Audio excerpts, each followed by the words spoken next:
Assalamualaikum warahmatullahi wabarakatuh. Bagaimana kabarnya sahabat Go Islam? Semoga selalu Allah berikan sehat lahir dan kesehatan iman ya. Sahabat, sebagai umat muslim, wajib meyakini bahwa Allah Ta'ala menciptakan segala sesuatu di muka bumi ini pasti ada hikmahnya. Apapun itu, baik itu yang memberi kemaslahatan maupun kemudaratan dalam hidup seseorang. Ada saja hikmah baik yang dapat kita ambil. Kali ini kita akan membahas mengenai sosok hewan kecil lalat, serangga kecil yang mampu melesat cepat, yang keberadaannya kita anggap sebagai pengganggu suasana, jorok, dan pembawa penyakit.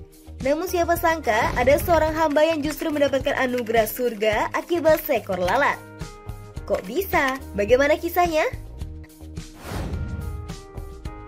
Silakan sahabat simak video ini sampai selesai, hanya di channel Go Islam.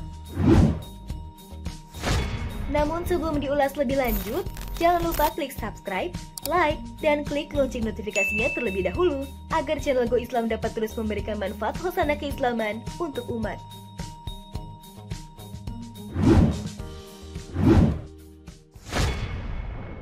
Sahabat, sebelum masuk kepada kisah lalat, kita akan membahas terlebih dahulu mengenai ketauhidan, di mana secara bahasa Arab, tauhid memiliki arti menjadikan sesuatu satu saja.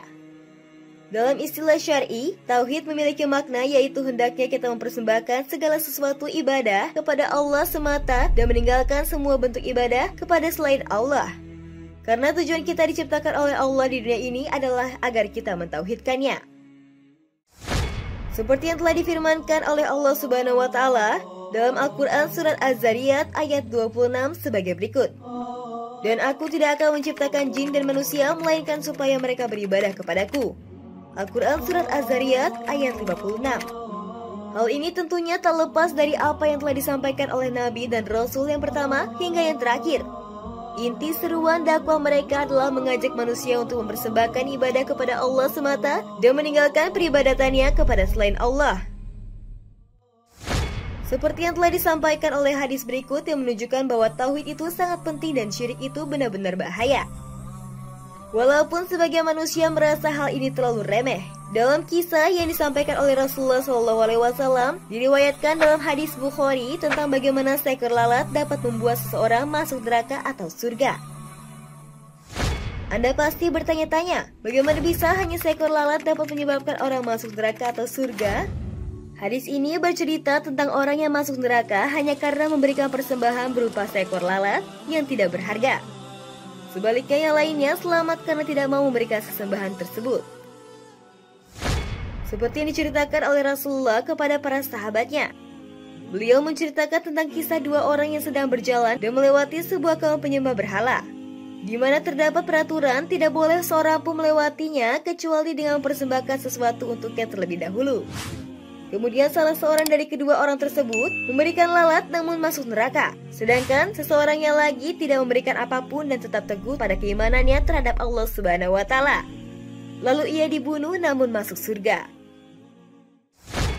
Ada seseorang yang masuk surga karena seekor lalat dan ada yang masuk neraka karena seekor lalat pula. Para sahabat bertanya, bagaimana itu bisa terjadi ya Rasulullah? Rasul menjawab, ada dua orang berjalan melewati sebuah kaum yang memiliki berhala, yang mana tidak boleh seseorang pun melewatinya kecuali dengan mempersembahkan sesuatu untuknya terlebih dahulu. Maka mereka berkata kepada salah satu di antara kedua orang tadi, persembahkanlah sesuatu untuknya. Ia menjawab, saya tidak mempunyai apapun yang akan saya persembahkan. Mereka berkata lagi, persembahkan untuknya walaupun seekor lalat. Maka ia pun mempersembahkan untuknya seekor lalat, maka mereka membiarkan ia untuk meneruskan perjalanannya dan ia pun masuk dalam neraka. Kemudian mereka berkata lagi kepada seseorang yang lain, persembahkanlah untuknya sesuatu. Ia menjawab, aku tidak akan mempersembahkan sesuatu apapun untuknya selain Allah. Maka mereka pun memenggal lehernya dan ia pun masuk dalam surga. Hadis riwayat Ahmad. Nah, dari sini kita bisa mengambil pelajaran ya sahabat, bahwa terkadang kita bisa saja jatuh dalam kesyirikan kecil atau besar tanpa kita menyadarinya. Kisah tadi juga menunjukkan bahwa orang tersebut meremehkan kesyirikan dan tidak terlalu peduli dengan agama. Hal ini sudah seharusnya membuat kita untuk senantiasa waspada terhadap hal-hal kecil yang dapat menjerumuskan kita ke dalam kesyirikan. Hendaknya kita sebagai muslim belajar agama kita yang menunjukkan bahwa kita peduli dengan agama Islam. Karenanya sangat penting kita pelajari mana tauhid dan mana syirik. Bahaya syirik sangat besar, yaitu pelaku kesyirikan diancam masuk neraka dan diharamkan masuk surga. Di dalam Al-Quran, Allah juga memperingatkan kita tentang tauhid ini loh sahabat. Begitu banyak surat-surat dalam Al-Quran yang membahas mengenai hal ini. Salah satunya terdapat di Quran surat Az-Zumar ayat 11. Allah Ta'ala berfirman, "Katakanlah wahai Muhammad, sesungguhnya aku diperintahkan supaya menyembah Allah semata dengan memurnikan semua ibadahnya hanya kepadanya." Al-Quran surat Az-Zumar ayat 11. Demikianlah dakwah para nabi dan rasul. Mereka mendakwahkan tauhid dan itulah inti dakwah mereka. Mereka mengajak manusia untuk menyembah Allah semata dan meninggalkan segala bentuk penyembahannya kepada selain Allah. Sahabat, dari kisah lalat tadi kita dapat mengambil pelajaran bahwa Allah sangat detail memperhitungkan segala sesuatu, bahkan yang tersembunyi sekalipun. Apalagi urusan akidah atau tauhid. Sehingga karena pentingnya tauhid seseorang, bahkan seekor lalat yang tidak berharga sekalipun mampu membuat seseorang masuk surga dan yang lainnya masuk neraka. Semoga kita bisa menjaga tauhid kita ya sahabat, dengan selalu berdoa dan meminta pertolongan Allah Subhanahu wa Ta'ala. Amin ya Rabbal Alamin. Wallahu a'lam bishawab. Sahabat Go Islam, jika video ini memberikan manfaat, jangan lupa untuk share ya, agar kita ikut menyebarkan kebaikan. Karena kata Rasulullah, barang siapa menunjukkan manusia kepada kebaikan, maka ia memperoleh pahala seperti pahala orang yang melakukannya. Hadis riwayat Muslim. Wassalamualaikum warahmatullahi wabarakatuh.